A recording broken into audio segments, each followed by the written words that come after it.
In today's video, I'm going to teach you how to sign in to Bitbucket. If you're new to Bitbucket, it's Atlassian's Git-based code hosting tool, and signing in is quick when you know where to go. We'll use the Google sign-in option for a smooth, secure login. Start by opening your web browser and heading to the official Bitbucket site at bitbucket.org.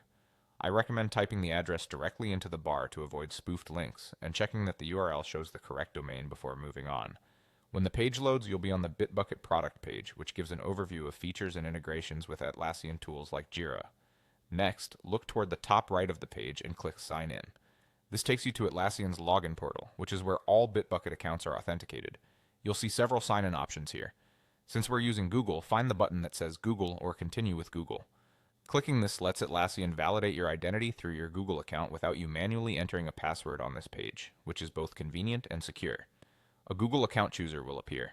Select the Google account that's associated with your Bitbucket or Atlassian profile.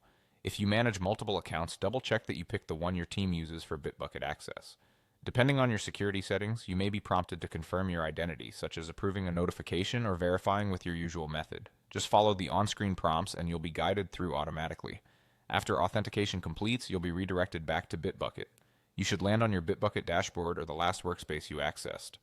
A quick way to confirm you're in the right place is to look for your avatar at the top corner and your repositories or workspaces in the main view.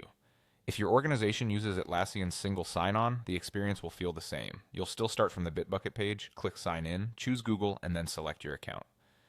A couple of quick tips before we wrap up. If the page seems stuck after you click Google, try refreshing once or checking that pop-ups aren't being blocked by your browser. If you're on a shared or public computer, remember to sign out of Bitbucket when you're done by clicking your avatar and choosing the Sign Out option, and close the browser to keep your account secure. And that's it. You've signed into Bitbucket using Google, and you're ready to work on your repositories.